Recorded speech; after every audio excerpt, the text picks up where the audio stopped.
누가 너 진짜 무식한 소리다 그런 마인드로는 부자 못 된다 뭐 이렇게 막 하실 수도 있는데 저는 집값이 올라서 돈을 벌었다는 게 사실 자랑이 되면 안 되는 것 같아요. 저는 내 수입, 뭐 조회수가 얼마나 나왔는지, 내 아파트가 얼마나 올라갔는지 그거에 내 행복을 두고 싶지 않아요. 감히 결혼도 안 해보고 애도 안 낳아본 이 소인의 소신을 좀 얘기를 해보자면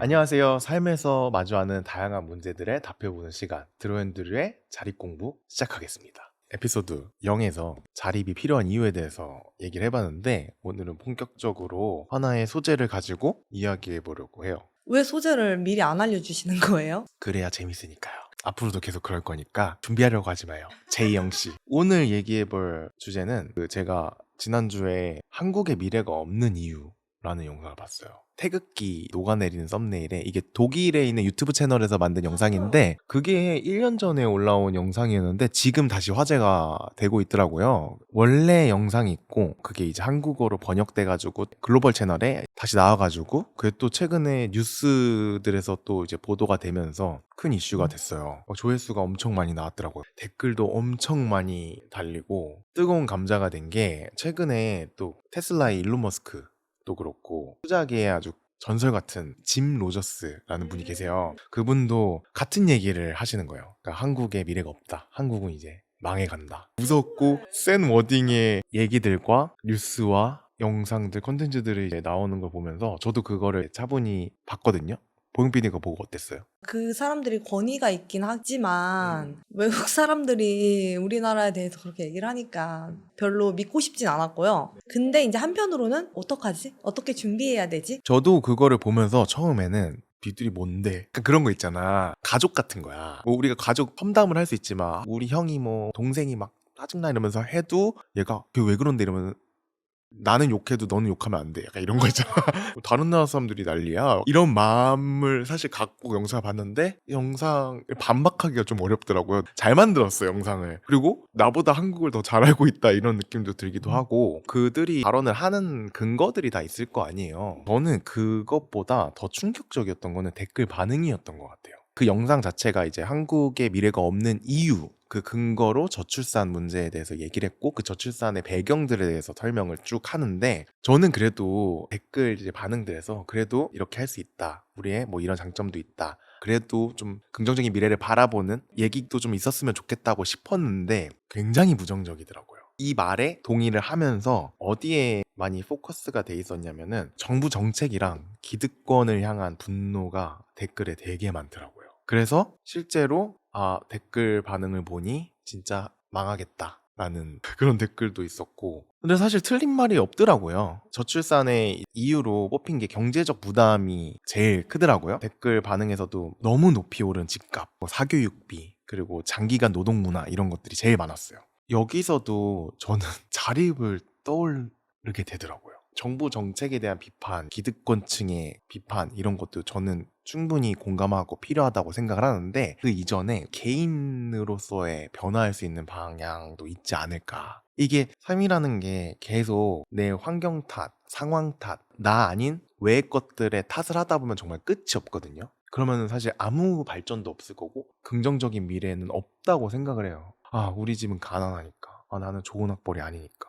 난 대기업 출신이 아니니까. 저는 그냥 만약에 그런 마인드로 살았다면 제가 발전이 없었을 것 같아요. 어떻게 보면 쉬운 선택이잖아요. 환경 탓, 남의 탓을 하는 게 나 스스로를 되돌아보는 거, 그 어려운 일을 하는 사람들이 발전하고 모두가 이 문제에 그냥 휩쓸려 갈 필요는 없잖아요. 그래 저출산이래 그럼 나도 아예 안 날게. 그래 한국 망해라. 망하겠다. 이러면은 이 소인의 소신을 좀 얘기를 해보자면 감히 결혼도 안 해보고 애도 안 낳아본 이거 약간 위험한데요? 뭐 어떻게 내 생각을 얘기하는 건데 제 자립을 얘기하는 건데 영상을 보시는 분들은 만약에 내 의견과 동의하지 않는다고 해서 나를 비난하거나 그러진 않을 것 같거든요. 앤드류는 이런 가치관을 갖고 있구나 이런 생각을 하는구나 그리고 원래 끼리끼리 모인다고 근데 채널도 저는 저와 비슷한 가치관을 갖고 비슷한 생각을 갖고 있는 분들이 모여있는 곳이라고 생각을 해서 소신 있게 얘기할 수 있을 것 같아요.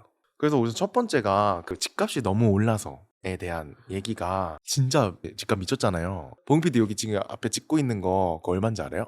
그 80평에 100억이에요. 여기 있는 아파트 저기 있는 아파트 보면은 기본 20억 30억 이런단 말이에요. 근데 노동소득으로 그걸 어떻게 사요? 서울의 아파트들은 그러니까 진짜 완전 비싼 아파트들 빼고서라도 뭐 중심가도 아니고 이런 데 있는 것도 기본 10억대니까 집을 살 수 있을까? 그런 미래가 없는데 어떻게 내가 결혼을 하고 아이를 낳고 무너지게 되는 것 같거든요. 그리고 코로나 때 한참 그 주식 부동산 재테크 바람이 불었잖아요. 집값 막 오르고 얼마 벌고 막 이랬다고 하니까 그래? 막 이러면서 근데 이게 또 오른데 지금 안 사면 난 평생 못 사는 거 아니야? 이래서 막 산 사람도 되게 많고 패닉 바잉, 영끌족 막 이런 말들이 다 거기서 나온 거잖아요. 제 주변에도 그때 집 사는 사람 되게 많고 저는 그때 집을 안 샀거든요. 살 돈도 없었고 복용 PD는 왜 안 샀어요? 관심이 없었어요. 저는 사실 아니 집을 못 사면 그냥 평생 죽을 때까지 월세로 살아도 되지 않나? 이런 생각을 했거든요. 저도요. 아 그랬구나. 내가 지금 당장 집을 사야 돼? 라는 생각을 했는데 30 넘고 결혼할 때가 됐다고 생각하니까 아, 필요하겠다 필요하구나 이런 이 생각. 생각이 좀 들었던 것 같아요. 지금 사실 또 바뀐 거 알아요? 여론이? 근데 그때는 그래서 안 산 사람들 바보다 이랬다가 그 뒤 갑자기 금리 확 오르고 이자 엄청 올랐잖아요. 저도 사업 대출 받은 게 있으니까 근데 그게 이자가 거의 2배로 올랐거든요. 이자 오르니까 더 생활비가 줄어들 거 아니에요. 큰 돈이 또 아파트에 묶여 있으니까 이걸 뭐 빼지도 못하고 값이 또 지금 또 떨어지고 있잖아요. 이걸 또 처분하려니 또 이러고 그냥 처분 또 안 하면 이자 어떻게 감당할 거야? 막 이러니까 지금은 또 안 산 사람이 위너다 이런 얘기도 있고 이 집값의 이유가 뭐 여러 가지가 있겠지만 전 솔직히 전세 때문에 그런 것 같거든요. 전세가 우리나라밖에 없는 거 알죠? 전세제도 때문에 갭 투자라는 게 생긴 거잖아요. 사람들은 전세 대출로 나와가지고 월세보다 싸네. 그게 또 되게 마치 서민들을 위한 정책 같은데 사실 그거 다 결국은 갭 투자로 돈 잘 번 사람은 더 많이 벌게 되고 근데 그게 심각한 거는 그 갭 투자를 또 막 알려줘. 그 갭 투자하는 사람이 많아졌어. 그래서 집값도 막 다 오르고 근데 갑자기 무리하게 투자하다가 전세금 돌려줄 돈이 없으니까 그래서 지금 전세 사기 이런 것도 사실 이렇게 전세 사기 하려고 친 사람도 있지만 그 생각이 아니었는데 무리하게 투자하다가 전세금을 못 돌려줘서 피해자가 발생하고 그런 사람도 많거든요. 제가 해외 생활을 7년을 하다 보니까 이사를 되게 많이 했거든요. 뭐 그러다 보니까 계속 월세 살이를 해왔고 주변에 보니까 평생 월세로 사는 사람이 되게 많더라고요. 그래서 그런지 저는 제가 결혼을 하면 월세를 살 것 같거든요. 왜냐면 사람이 어떻게 될지 모르는 게 내가 이직을 할 수도 있고 내가 하는 일이 바뀔 수도 있고 아니면 내 배우자가 직장이 바뀔 수도 있고 혹은 우리의 생각이 바뀌어가지고 이런 걸 해보고 싶어가 될 수도 있는 거고 근데 내가 이걸 사놓으면 물론 거기다 뭐 그 월세 주고 뭐 전세 주고 할 수 있겠지만 거기 이제 묶여있을 때의 그 답답함이 너무 싫을 것 같거든요. 삶이라는 게 변동성이 너무 심한데 그 선택권이 줄어드는 거잖아. 그리고 어떻게 내가 평생 살 집을 바로 정하지? 저는 그런 생각을 했거든요. 근데 앤드류님은 목적이 거주로 돼 있으신 것 같아요. 이게 만약에 투자라는 목적으로 접근을 하면 뜰 것 같다, 재개발될 것 같다 이러면 거기다 집을 사시잖아요, 보통. 누가 너 진짜 무식한 소리다 그런 마인드로는 부자 못 된다 뭐 이렇게 막 하실 수도 있는데 저는 부동산이 투자 목적으로 변질되는 것 자체가 되게 안 좋은 것 같아요. 의식주 중에 하나인데 투자 거리로 만드는 게 너무 잘못된 것 같아요. 그래서 정작 정말 집이 필요한 사람은 음. 집을 가질 수 없는. 물론 저랑 다른 가치관을 갖고 있는 거 존중하지만 저는 그게 그렇게 좋아 보이진 않는다고 말할 수 있을 것 같아요. 저 솔직히 말하면 이거 좀 논란될 수도 있을 것 같은데 제가 부동산이 하나 갖고 있어요. 오피스텔 제가 지금 살고 있는 거. 근데 이제 저희 오피스텔의 관리자분이 갑자기 돌아가셔가지고 공석이 된 거예요. 그러다 보니까 이 아파트 관리하는 거나 이 관리비나 뭐 이런 것들을 어떻게 해야 되냐 해서 소유주들끼리 다 모였는데 저만 청년인 거예요. 다 장년층이시더라고요. 그분들은 되게 여러 개 갖고 계시더라고요. 그냥 단순히 예시일 것 같은데 뭐 나쁘다는 게 아니라 그분들이 정말 열심히 일해서 일구신 것도 막 그런 거는 맞긴 한데 그게 약간 우리나라의 현재 부동산 상황을 보여주는 것 같았어요. 거의 한 층을 다 갖고 계신 분도 계시고 8개, 뭐 10개 갖고 계신 분도 계시고 뭐 하시는데 우리나라 부동산이 딱 이 느낌이겠다 많은 생각이 들더라고요. 남들이 다 하니까 내가 놓치고 있는 거 아니야? 내가 뒤처지는 거 아니야? 생각하지 않고 내 가치관에서 어떤 게 필요한지 그러니까 내가 부동산을 산다면 이걸 왜 사는지에 대한 나의 그 목적과 이런 것들이 나의 필요에 의해서 나의 선택에 의해서 할 수 있는 그래서 집값 때문에 애를 안 낳는 거다 이게 조금 그런 것 같아요. 안정적으로 결혼 생활을 하고 있다는 거를 음. 보여주고 싶어 하는 것 같아요. 좀. 남들 눈을 너무 신경 쓰긴 한다. 네. 저도 그렇기도 하고. 저 요즘 그 커플 팰리스라는 그거 보는데 재밌더라고요. 저 너무 충격을 받았던 게 각자마다 이제 키워드 이런 게 나오잖아요. 그리고 결혼 조건, 원하는 거 막 이런 거 나오는데 대놓고 강남 20억대 아파트 아니면은 결혼 안 한다. 아니 물론 존중합니다. 그렇게 솔직하게 할 수 있는 사람 드물어요. 저게 어떻게 기준이 될 수 있지? 그런 생각? 결혼하면 무조건 집을 사야 되고 이런 게 왜 정해지는 거지? 말 그대로 결혼을 해서 하는데 내가 이직을 할 수도 있고 상대방이 이직을 할 수도 있고 아이의 뭐 교육을 위해서 뭐 이사하게 될 수도 있고 뭐 어떻게 될 수도 있는지 모르는 건데 월세로 살면 자유롭잖아요. 내가 여기도 살아보고 여기도 살아보고 하면서 나에게 맞는 부분을 찾고 그때 돈을 모아서 가치 있는 곳에 집을 살 수도 있는 거고 그때 되면 집값이 더 오른다 하면은 뭐 할 말은 없겠지만 미국이나 유럽 선진국들 보면은 평생 월세로 사는 게 되게 흔해요. 근데 그것도 찾아보니까 가치관의 차이인 것 같아요. 결국은 그 부동산 값이 높아서 월세로 사는 게 맞긴 한데 바라보는 그 사회적 시선이 다른 것 같거든요. 그러니까 우리는 월세살이 하면 월세살이라는 말, 그 월세 산다는 거가 하등되는. 제가 미국에 살 때는 그게 너무 당연한 일이고 그리고 실제로 애도 많이 낳고 집을 샀다고 당연히 안정감은 있겠죠. 근데 집을 못 샀으니까 애를 안 낳는다? 이게 무슨 상관인 거지? 그리고 남들 집값 오른 거랑 내가 집이 없는 거랑 무슨 상관이지? 내가 지금 살 여력이 안 돼가지고 못 사는 건데 그거를 막 영혼까지 끌어모아서 살 것까지가 있나? 집값이 올라서 돈을 벌었다는 게 사실 자랑이 되면 안 되는 것 같아요. 그럴수록 열심히 일해서 버는 노동자분의 가치가 훼손되는 느낌이거든요. 되게 열심히 일해서 돈 벌면 바보가 되는 거야. 누가 일하고 싶고 누가 발전하고 싶고 그러겠어요. 월세로 시작하는 게 부끄러운 게 절대 아닌데 그리고 작은 집에 사는 게 부끄러울 게 아닌데 내가 경제력이 돼서 사는 거 그건 충분히 자랑할 수 있는 거리죠. 자기가 얻은 거니까. 그런데 내가 그거를 하지 못했다고 해서 거기서 부끄러움을 느끼거나 내가 아이를 행복하게 키우지 못한다고 생각하는 거는 조금 아쉬운 생각인 것 같다. 우리나라는 정답이 있는 삶을 살아왔으니까 거기에 더 맞추려고 하는 것 같아요. 아이를 잘 키울 수 있는 환경도 강남 아니면 뭐 목동 대치동. 이런 데서 살면 잘 키우는 거죠 라는 음. 말이 탁 나올 정도로 대치동 얘기가 나와서 그런데 두 번째가 그 교육비였어요. 아이를 낳지 않는 이유가 첫 번째 제일 많았던 게 이제 집값이 오른 거 때문에 그리고 두 번째가 교육비였는데 저는 그 교육비 문제도 학벌주의 때문인 것 같거든요. 우리나라 학벌주의 되게 심하잖아요. 우리 항상 늘 성적으로 줄 세워가지고 1등, 2등, 3등 그래서 공부 잘하는 애가 반장하고 공부를 잘하면 착한 학생, 공부를 못하면 나쁜 학생 이렇게 돼버리는. 물론 그런 것들이 또 경쟁에서도 좋은 작용을 할 수도 있고 그래도 열심히 하게 되는 또 요소가 될 수도 있고 근데 그게 저는 그 커뮤니티 이런 데서 도는 대학교 서열, 모모 미만자 뭐 이러고 어디 무슨 과, 어느 대 무슨 과, 어디 갈까요? 막 이런 것들을 이제 남한테 물어보는 게 나는 너무 황당한 거예요. 그걸 내가 결정해야지 그걸 왜 남한테 묻고 있어. 이게 자립이 그래서 중요하다니까요? 정신적 자립이? 자기가 제일 잘 알지 않을까? 그렇게 대학 서열 나와가지고 무시하고 줄 세우기를 하니까 사람들이 이제 점수에 맞춰서 조금 더 좋은 데 가려고 하는 게 커지잖아요. 전공을 보지 않고 아이들의 적성을 찾아주거나 뭐 이런 게 전혀 없고 마치 재능은 그냥 취미 취급해버리는 거지. 소위 말하는 막 명문대, 스카이 저는 너무 멋있다고 생각하거든요. 그 10대 시절에 자기를 컨트롤하면서 하는 그런 성실함, 끈기 또 근데 공부도 어느 정도 공부머리라는 게 저 또 있다고 생각하고 그런데 이제 저희가 지금 얘기하는 거는 그러지 못한 사람들에 대한 무시와 뭐랄까 저는 진짜 최근에도 달렸어요. 봤어요? 뭐 어디 한성대 딸이가 나대냐 막 이런. 근데 웃긴 얘기 해줄까요? 저는 사실 제가 한성대 붙고 전 되게 자랑스럽거든요. 왜냐면 제가 수능을 망쳤어요. 그러니까 실기 준비하면서 정시만 준비하고 있었고 내가 이제 그때 막 모의고사 이런 거 봤을 때 한 3등급 잘 나오는 거 막 2등급 나온 과목도 있고 내가 좀 더 좋은 데를 실기로 이렇게 딱 할 수 있겠다. 근데 저 수능 봤는데 4, 5등급이 나온 거예요. 그러니까 다 한 단계 밑으로 나온 거야. 남은 실기가 있으니까 열심히 해보자 해서 실기를 열심히 했더니 그 한성대가 붙은 거예요. 근데 나는 수능을 완전 망쳤다고 생각했는데 한성대 붙은 거잖아. 그래서 나 그럼 서울에서 학교 등하교 할 수 있는 거야? 너무 좋아했단 말이에요. 저는 제가 명문대는 못 나왔어도 열심히 해서 워홀도 가고 미국 인턴십도 가고 가서도 막 일 배우고 하면서 지금 제가 잘 먹고 살고 있잖아요. 저는 학교 덕분에 그 인턴십도 갈 수 있었거든요. 저렴한 비용으로.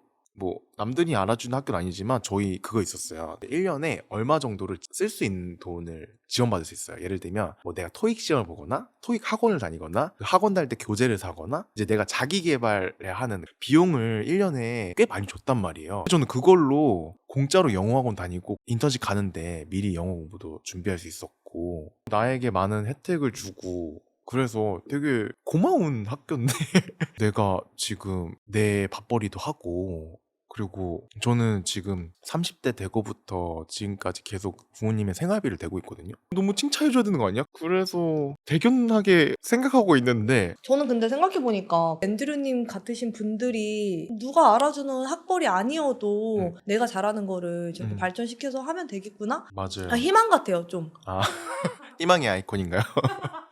주제로 다시 돌아와서 얘기해보면은 저는 그 교육비 때문에 생기는 그 저출산 문제들 사실 가족이 화목하고 애가 행복한 게 더 중요하지 않나? 얘가 어느 대학 들어가고 뭐 그런 것보다 제 고등학교 내 친구 중에 아직도 기억나는 게 저는 고등학교 때부터 이제 미술을 시작을 하면서 예체능으로 진로 정했고 그때도 이제 저는 그래픽 디자이너라는 직업에 대해서 좀 생각하고 대학에 들어갔으니까 애들은 이제 끝나고 야자하고 저는 이제 미술학원 가서 미술을 그리고 이러면은 학교에서 친구들이 그랬어요. 아, 너 네가 좋아하는 일로 이제 학교 준비해서 되게 부럽다. 그러게 나는 좀 진로를 빨리 찾은 편이긴 하지. 근데 지금 제가 완전 다른 일을 하고 있긴 하죠. 빨리 찾은 게 뭐 그렇게 뭐 중요한가? 이런 생각도 있긴 한데 어쨌든 그랬었던 친구가 대학교 이제 들어가서 또 만났어요. 그 친구가 저한테 그러는 거예요. 너는 네가 좋아하는 전공으로 대학교에서 공부해서 너무 부럽다. 난 사실 점수 맞춰서 학교 왔는데 부모님이 이거 전공해라. 그렇게 해서 했는데 그 전공이 너무 재미없고 그래서 대학 생활이 재미가 없다. 이런 얘기를 하는 거예요. 그래서 각자 이제 또 학교를 졸업하고 사회인이 돼서 연락이 됐어요. 근데 또 그 친구가 그러는 거야. 넌 전공 살려가지고 직장 잡아가지고 좋겠다고. 자기는 그 전공도 마음에 안 들어서 취업할 수 있는데 취업해서 일을 한다. 그 전공도 못 살리고 지금 하는 일도 그냥 그렇다. 저는 그때마다 그랬거든요. 그럼 지금이라도 너가 하고 싶은 전공을 하고 아니면 그걸로 또 다른 직업을 가지면 되지 않냐. 근데 이게 그 친구도 부모님의 그게 압박이 되게 크더라고요. 자기의 꿈을 부모라는 이름으로 아이한테 투영하는 게 너무 잘못됐다고 생각해요. 그래서 지금은 또 뭔지 알아요? 제가 이제 그 디자이너를 안 하고 내 크리에이터로 이제 활동하고 있잖아요. 이제는 너가 좋아하는 일에서 좋겠다. 좋아하는 일로 밥벌이해서 좋겠다. 나는 고등학교 때도 그렇고 대학교 때도 그렇고 직장일 때도 그렇고 지금도 그렇고 똑같은 말을 해왔거든요. 너가 하고 싶은 거를 해라. 부모님 얘기 듣지 말고. 물론 그 회사님이 실패했다고 절대 생각하지 않아요. 근데 그런 얘기를 들었을 때 되게 안타까운 부분이 컸던 거죠. 왜 부모님이 이 친구에게 자립할 기회를 안 줬을까? 왜 이 친구는 계속 부모님을 위해, 부모님의 꿈을 위해 달려와야 했을까? 그리고 드늦은 후회, 이런 것들이 참 되게 안타깝더라고요. 그 사교육 이런 것도 과연 그 친구들이 원해서 그럴까? 아니야, 이건 우리 애가 너무 좋아해서 해요 하는데 어쩌면 그렇게 교육받은 거 아니야? 그렇게 설득당한 거 아닐까? 근데 교육비를 많이 투자할수록 부모님이 자식한테 하는 기대는 기대가 더 커지잖아요. 높아지잖아요. 부모님이 나 이렇게까지 투자했는데 후원해줬는데 내가 그만큼 보상을 해줘야지 이러면은 더 겁이 나는 거죠. 뭘 못해요. 이렇게까지 나 대기업 안 들어가면 너무 나 부모님의 수치야. 나 무조건 잘 돼야 돼. 이런 거 하니까 그게 되게 저를 예로 들자면 미술학원도 비용 많이 들긴 하거든요. 근데 막 홍대 앞으로 미술학원을 가진 않아. 거긴 또 더 비싸고. 근데 그게 비슷해요. 일반 그러니까 사교육비랑 다른 학원 가는 거랑 전 근데 다행인 거는 이제 부모님이 이제 제가 하고 싶은 거를 마음껏 선택하게 해주셨고 내가 뭐 어떤 학교를 들어가든 전공을 선택하든 그냥 다 잘했다 해줬고 이름도 모르는 그 되게 조그만 회사에 인턴을 다닌다고 하는데도 그냥 냅뒀어요. 그럼 얘가 알아서 하겠거니. 그런데 갑자기 얘가 워홀을 가겠대. 그래 너가 잘했겠지 하고 갔고 그래서 제가 미국 인턴십도 결정할 수 있었거든요. 저는 부모님한테 허락도 안 받았어요. 그냥 제가 지원하고 면접도 다 보고 붙은 다음에 엄마 나 이거 합격을 했는데 금방 갔다 올게 이러고 이제 갔어. 근데 취업이 됐네. 엄마 일 더 늘어날 것 같아. 그리고 5년을 한국에 안 들어온 거야. 근데 봐봐요. 근데 거기 내가 유학생 친구들도 만나고 막 이랬지만 걔네들 막 방학 때 한국 갔다 오기 싫어하거든요. 근데 부모님이 자꾸 부르는 거야. 안 갈 수가 없어. 부모님이 생활비 주지. 부모님이 학비 내주지. 그러니까 부모님이 시키는 대로 해야 돼. 우리 부모님은 그냥 무소식이 희소식이지. 뭐 건강히만 있어라. 내 모든 선택에 개입하지 않았어. 없었어요. 뭐 유튜브 한다고 했을 때도 그렇고 그때만 해도 30인데 돈도 모은 거 없었고 생각해보면은 신기한 것 같아요. 우리 부모님도. 그러니까 사실 주변 막 누구네 아들, 딸 막 얘기를 많이 들으시잖아요, 부모님들도. 그쵸. 비교를 하면서 내 자식한테도 너 이거 하는 게 어때, 저거 하는 게 어때 이러면서 간섭을 하는 거고. 그러게요. 참 그러고 보니까 그렇네요. 외동아들이어가지고 더 욕심이 났을 텐데 어릴 때부터 두 분 다 바쁘시고 전 외동이고 형제도 없고 이러니까 그냥 집에 혼자 알아서 있고 근데 이제 학창 시절 때 얘가 사고는 안 쳤어. 그러니까 얘가 딴짓은 안 하겠다. 지 앞가림은 지가 하겠다. 해서 그분들이 바쁘셔가지고 내버려 두신 것 같기도 하고. 근데 저는 그게 너무 필요할 것 같아요. 주변에 의리의리한 집 사는 사람도 있고 그렇지만 사실 그런 사람보다 더 부러운 사람은 그 부부가 알콩달콩 사는 토끼 같은 자식 낳아가지고 작은 집에서라도 그렇게 막 둘이서 행복하게 사는 부부들이 더 부럽거든요. 저 예전에 고등학교 때 반 1등 하는 애가 있었어요. 근데 걔가 친구들이 다 놀래는 거야. 중학교 때는 걔가 공부를 중간 정도밖에 못했대요. 근데 애들이 난리가 난 거지. 왜 너 갑자기 성적이 이렇게 올랐냐? 알고 봤더니 얘가 나 그냥 어느 순간부터 공부가 하고 싶어졌어. 중학교 때는 자기 공부하기가 싫었대요. 근데 고등학교 때 갑자기 공부가 하고 싶어졌대요. 그러니까 걔는 그거에 또 재능이 있었던 거죠. 재능도 있고 자기가 하고 싶은 의욕도 생긴 거고 아이가 의욕이 있어야 될 초반에 얘기했던 그 한국의 미래가 없는 이유 거기서도 중학생 아이가 쓴 댓글이 있더라고요. 대치동에서 자기 학원 다니는데 너무 우울하고 무기력하고 너무 하기 싫은데 이걸 해야지만 내가 인정받을 수 있다. 댓글이 써 있는데 그게 너무 주입된 생각 같은 거예요. 얼마나 그 안에서 세뇌를 당했으면은. 이 아이가 공부를 정말 좋아하는 아이일 수도 있고 아니면 진짜 예체능에 뛰어난 아이일 수 있잖아요. 이거를 먼저 파악하는 게 중요한 것 같아요. 그래서 공부적으로 지원을 해주던가 재능을 발견하게 해주던가. 맞아요. 근데 이제 저희는 너무 획일화돼 있으니까 그냥 딱 그건 것 같아요. 내가 이거를 선택했을 때 어떤 것이 기준이 되는가. 정말 내가 필요하고 내가 가치가 있다고 생각해서 하는 것과 남들도 다 주변에서 가니까. 맞아요. 제가 그래서 이런 영상을 막 보다 보니까 또 이제 알고리즘이 그런 비슷한 걸 띄워주잖아요. 근데 그 중에 또 어떤 영상을 봤는데 이게 조회수가 엄청 많이 나왔더라고. 한국은 어떤 나라인가요? 라는 그 제목이 있었어요. 근데 쇼츠도 터지고 그 본 영상도 조회수가 되게 많은데 결국 그 내용이 뭐였냐면은 한국은 돈에 미쳐 있다. 뭐든지 숫자로만 계산한다. 그래서 사람까지 수치화시킨다. 이거에 공감하는 사람이 되게 많더라고요. 저도 그 말에 너무 공감이 됐거든요. 사람을 수치화하는 거. 저한테도 한성대 딸이가 뭐 고작 그거 버는 걸로 구독자 수가 어쩌고 뭐 조회수가 어쩌고 왜 이러면서 막 그런 댓글들 달리는데 저는 제 조회수나 제 구독자 수에 저의 행복을 걸지 않거든요. 도대체 이 사람들은 어떤 삶을 살길래 너무 안타까운 거예요. 그런 뭐든지 수치화시켜서 거기에 가치를 두는 사람일 거잖아요. 저는 내 수입, 뭐 조회수가 얼마나 나왔는지, 내 아파트가 얼마나 올라갔는지 그거에 내 행복을 두고 싶지 않아요. 근데 그거는 별개의 문제인 것 같아. 이거를 완전 완벽하게 수치화해서 보여주는 게 결정사 같아요. 결정사, 진짜 거기는 학벌, 부동산, 자산, 뭐 수익 이런 거 다 따다다다 나이 뭐 이런 거 완전 수치화 시키잖아요. 그쵸? 맞아. 수익 이퀄 행복, 수익의 수치를 정해서 행복을 거는 사람들이 많은 것 같아요. 근데 이렇게 얘기하면 또 막 이런다? 그래 너는 지금 돈 잘 버니까 뭐 그런 얘기 할 수 있지 하는데 저는 예전에도 그러지 않았고 만약에 내가 그랬다면 인턴 생활을 그렇게 행복하게 못했을 것 같아요. 그때 한국에서 일할 때보다 훨씬 못 받고 미국에서 일하는 상황이었고 근데 그러지 않았기 때문에 저는 그거를 할 수 있었고 행복할 수 있었고 지금 이 일도 안 하고 있을 것 같아요. 만약에 수익적으로 본다면 더 돈만 되는 것만 할 것 같아요. 그리고 또 증거가 되는 게 제가 그래서 한번 찾아봤어요. 몇 년 동안 수익을 그래서 1년이 1분기, 2분기, 3분기, 4분기 이렇게 나눠지잖아요. 그러니까 저는 뭐 개인 사업자가 있으니까 매출을 볼 수가 있어요. 근데 이게 너무 재밌는 게 상반기에 제가 그 1년에 번 거에 한 7, 80%를 벌고 나머지 3, 4분기에 2, 30%를 번 거예요. 원래 프리랜서라는 게 그거잖아요. 그러니까 수익이 일정하지 않잖아요. 그러면 저는 1, 2분기 때 너무 행복하고 3, 4분기 너무 불행하고 두려웠고 이래야 되잖아요. 저는 그걸 모를 정도로 그냥 똑같았어요. 근데 만약에 내가 수익 그 수치화 된 거를 거기에 내 행복을 걸었다면 나는 1, 2분기에 행복하고 3, 4분기에 불행했을 거 아니에요.